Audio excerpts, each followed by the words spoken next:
Picture this. A civilization so incredibly vast, it stretched its mighty arms across continents, embracing everything from the misty, mysterious forests of ancient Britain to the unforgiving, sun-scorched sands of North Africa. Imagine a society so advanced, it laid the foundations for modern law, politics, and even the concrete in your backyard. An empire so indomitable, it ruled for over a millennium, shaping the world in ways that echo down the corridors of history to this very day. Welcome, my friends, to the epic, awe-inspiring saga of the Roman Empire. Now, before we get swept away in this grand tale, let me give you a quick heads up. Today's adventure is going to take us a bit longer than our standard 5-minute jaunts through history. We've got a lot of ground to cover, and this epic story deserves every moment. So settle in, maybe grab your favorite beverage, and let's let the Roman legions march us through time. As we journey back through time, let's pause and land our time machine on the banks of a river that has witnessed history like no other. The Tiber River. Imagine it. The air is thick with the scent of damp earth and budding civilizations. We're in a Rome that doesn't yet know its destiny. A fledgling settlement that could have been forgotten as just another dot on the map. But oh, how wrong that would be. Here in this nascent city, the tale begins with a story so steeped in myth and legend that it sounds almost fantastical. Twin brothers, Romulus and Remus, sons of Mars, the god of war, are abandoned and left to die.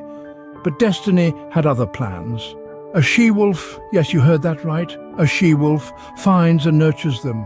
When they grow up, they decide to build a city, but a fraternal feud ends tragically. Romulus kills Remus and becomes the founder and first king of Rome. Thus begins the tale of a city whose influence would ripple through time. This Rome was not the sprawling metropolis we think of when we imagine the Roman Empire. No, it was a kingdom, a city-state tucked away in the Italian peninsula. Ruled by a lineage of 7 kings, each contributed something monumental to the Rome we would come to know. From Romulus, who established the Roman calendar and Senate, to Servius Tullius, who gave Rome its first constitution, each king was a stepping stone on the path to greatness. And speaking of stepping stones, let's not forget that this early Rome laid the literal foundations for what would become the Roman roads, a network that would eventually stretch over 250,000 miles, connecting the empire like never before. So as we embark on this grand tour of Rome's history, remember that it all began here, as a kingdom, a modest settlement along the winding Tiber River. It's these early roots that would eventually feed into the towering tree of the Roman Empire, shaping not just Rome but the world itself. As our time machine gears up once again, we're whisked away from the era of kings to a time where Rome decides to give democracy a go. Yes, the days of monarchy were over, and Rome, ever the innovator, decides to shake things up. In 509 BC, Rome banished its last king, Tarquin the Proud, and took a bold step into a new system of governance, a republic. Unlike the autocratic rule of kings, the Roman Republic was an intricate dance of power sharing, checks and balances, a place where the Senate, consuls and popular assemblies each had a role to play. Now let's talk about these key players, shall we? First up is the Senate, an assembly of the city's most influential men who advised the consuls and shaped foreign and domestic policy. Then come the consuls, 2 elected magistrates who held executive power but served for only 1 year to keep any one person from getting too powerful. These guys were the original checks and balances. And let's not forget the Roman legion, the backbone of Rome's military might, a force so well drilled, so disciplined they could take on armies many times their size and win. But it wasn't all sunshine and roses for the Roman Republic. Its ascent to greatness was fraught with challenges, both external and internal. Take the Punic Wars, for example. Rome went toe-to-toe with the maritime superpower of the day, Carthage, led by the fearsome general Hannibal. Elephants in the Alps, anyone? These wars stretched Rome to its limits, but also paved the way for its territorial expansion across the Mediterranean. Yet the biggest drama was still to come. Enter Julius Caesar, a military genius and a political maverick. When he famously crossed the Rubicon River, he ignited a civil war and effectively signaled the end of the Roman Republic. "The die is cast," he said. And indeed it was. Caesar would become dictator, the Senate would lose its grip, and the stage was set for Rome to morph into an empire. As we leave the era of the Republic behind, it's crucial to grasp this. Rome's Republic set the foundations for modern governance and law. From today's democratic institutions to concepts like justice and citizenship, you're seeing the lasting impact of a system born over 2 millennia ago. Even the notion of a Senate, present in many of today's democracies, has its origins in Rome. So does much of our understanding of law and legal structure. In essence, the Roman Republic isn't a relic, but a living legacy shaping our world. As we fast forward through history, the bustling forums and intricate politics of the Roman Republic start to fade into the background. We emerge from a period of civil strife, political upheaval, and social uncertainty, straight into an era that could best be described as Rome's golden age. With the crowning of Augustus, Rome's first emperor, we enter a chapter of unparalleled expansion and progress. Augustus, born Gaius Octavius, was Julius Caesar's grandnephew and adopted son. His reign signified not only a change in name, but a revolution in governance and territorial gains. Augustus's rule was characterized by the famous Pax Romana, a time of relative peace that stretched across the empire for more than 2 centuries. Think about that for a moment. 2 centuries of stability in an age where battles and skirmishes were the order of the day. This peace was not just a diplomatic feat, but also a testament to Rome's military prowess and an efficient system of governance. But it wasn't all quiet on the Roman front. The empire continued to grow, swallowing up territories and cultures from the misty lands of Britannia to the sun-drenched sands of Egypt. Each conquest was like a brushstroke on the canvas of Rome's history, filling it with new colors, shapes, and textures. Yet, even as Augustus was expanding Rome's borders, he was also enhancing its internal structures. Infrastructure flourished. Aqueducts, roads, and monumental buildings like the Colosseum were constructed. The emperor also revamped the tax system, improved the legal code, and even took steps to boost public morality.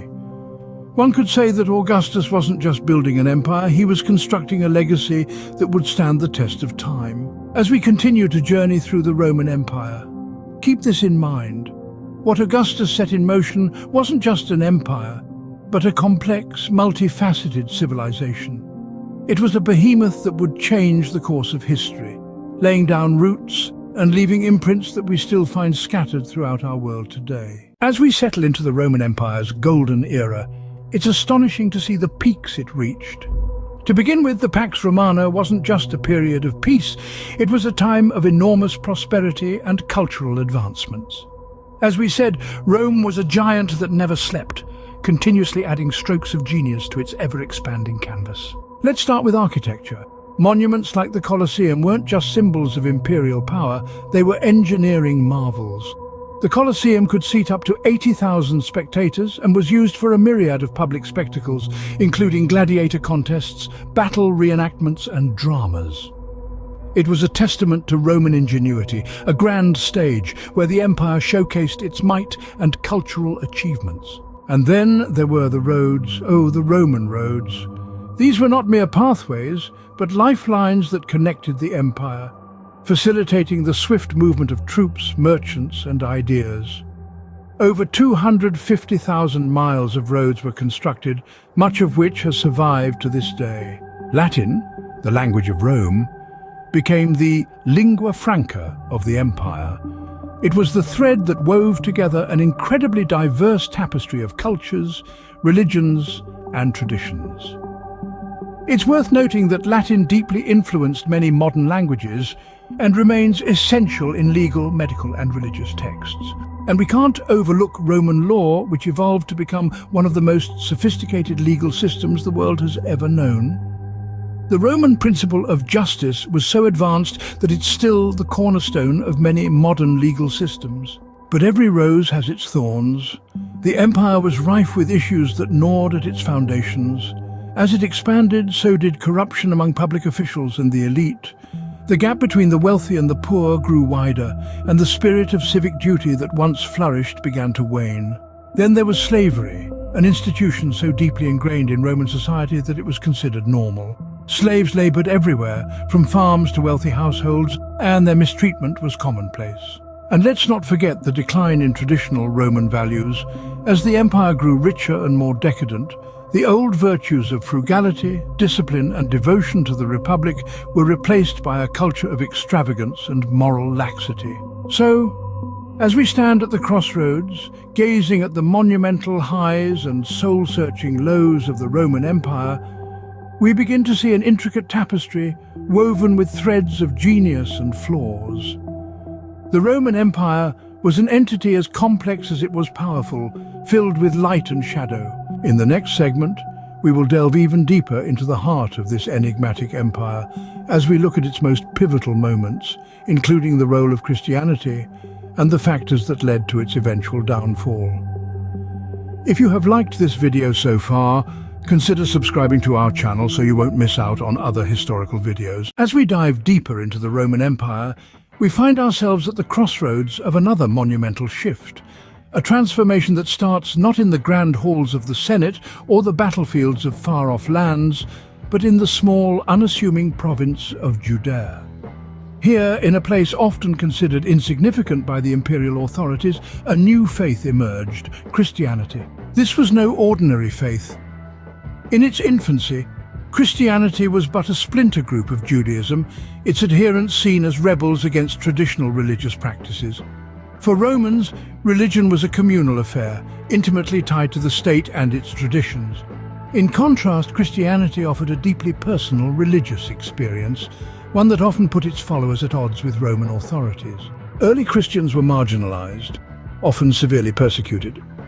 Roman emperors like Nero blamed them for societal ills and subjected them to horrific punishments, including public burnings and feeding them to wild beasts in the Colosseum. But despite this brutal suppression, something incredible happened. Christianity persisted, it grew, and its message resonated with an increasing number of people across social classes. What was it about Christianity that drew so many followers? Part of it was the promise of eternal life, a concept that offered hope and solace to the downtrodden. But Christianity was also a religion of love and charity, traits that contrasted sharply with the often harsh realities of life in the Roman Empire. As the empire experienced economic hardships and social inequalities, the appeal of a faith based on compassion and the idea of an eternal reward became increasingly compelling. Then, in a twist of historical irony, the religion that was once anathema to the empire became its cornerstone. The key turning point was the reign of Emperor Constantine.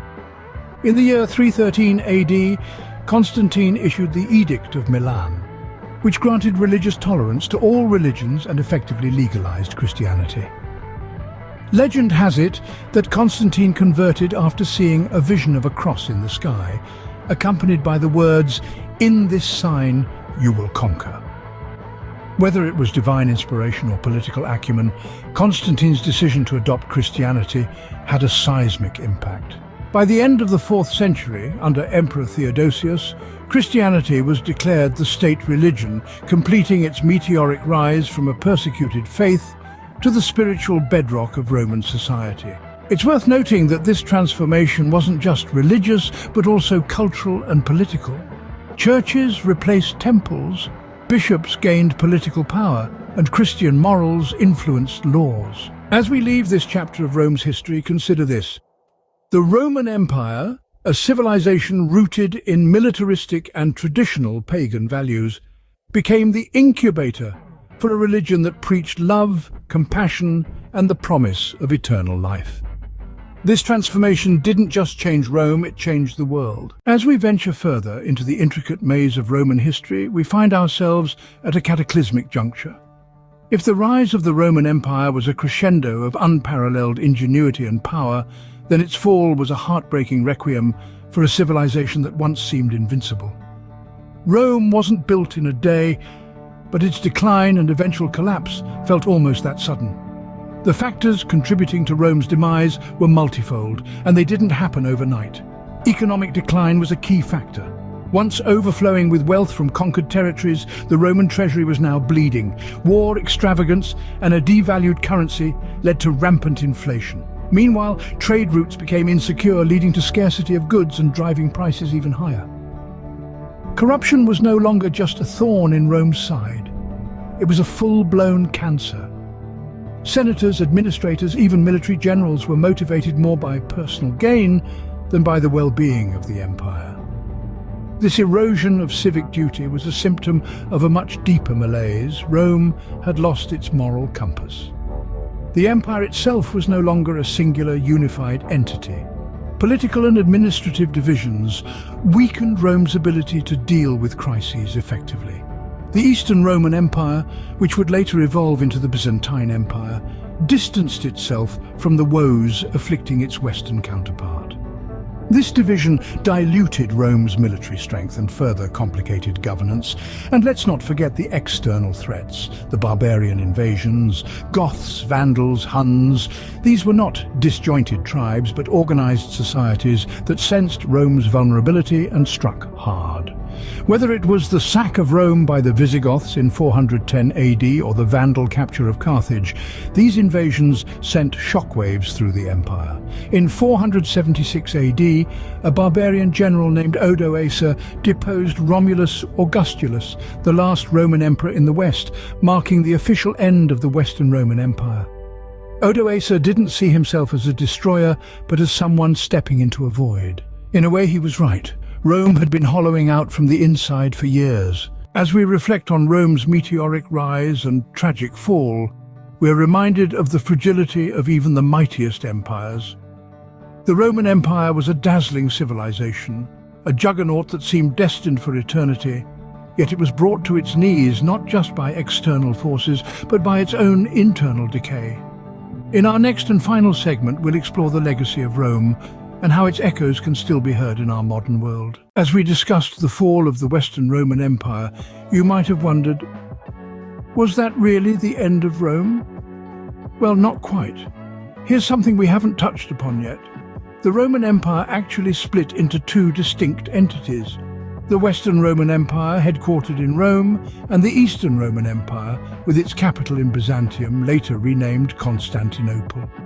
While the Western Roman Empire crumbled under various pressures, the eastern half not only survived but flourished, evolving into what we know today as the Byzantine Empire. This eastern powerhouse was more than just a remnant of Rome's glory. It was a formidable empire in its own right. Located strategically at the crossroads of Europe and Asia, its capital, Constantinople, became a hub for trade, culture, and diplomacy. The empire endured all the way until 1453, almost a millennium after the Western Roman Empire's fall, when it was finally conquered by the Ottoman Turks. So, why did this half of the Roman world manage to thrive when the other withered away? Several factors played into the Eastern Roman Empire's longevity. Its strategic geographical location, a robust administrative system, a strong navy, and an economy that was less dependent on conquest for revenue. While the West spiraled into the Dark Ages, the Eastern Roman Empire, or the Byzantine Empire, became the custodian of ancient Roman and Greek wisdom. They preserved invaluable texts, philosophies, and pieces of art that could have been lost to history. Byzantine scholars meticulously copied ancient manuscripts, acting as a bridge between antiquity and the future. In many ways, the Byzantine Empire was a hybrid civilization, fusing Roman governance, Greek intellectual heritage, and Christian spirituality into something uniquely enduring. It was more than a continuation of the Roman Empire. It was a synthesis of the best elements from the cradle of Western civilization. As we move closer to the end of our exploration of Rome and its lasting impacts, let's get ready to delve into Rome's enduring legacy, a legacy that extends far beyond its borders and its timeline. As we conclude this extraordinary journey through the pages of Roman history, from its mythical foundation by Romulus and Remus, through the Republic and the Empire, to the Byzantine era, we're left with one undeniable fact. Rome's legacy is everywhere around us. From the languages we speak that evolved from Latin, to the representative governments and legal systems we've inherited, the imprints of Rome are deeply embedded in the fabric of modern civilization. The structures of governance, the notions of citizenship and justice, and even the layout of our cities owe something to Roman design. And let's not forget Roman contributions to engineering and architecture. The roads you travel on and the arches and domes that adorn many buildings are testaments to Roman ingenuity. And what about the Byzantine Empire? Their preservation of ancient texts acted as a bridge, allowing wisdom from the past to inform the present and future. Today, scholars still refer to Byzantine commentaries on Roman and Greek classics. So, when you walk through a government building, read a legal document, or even speak words rooted in Latin, remember that you're participating in a legacy over 2 millennia old, a legacy that remains relevant and continues to shape our world today.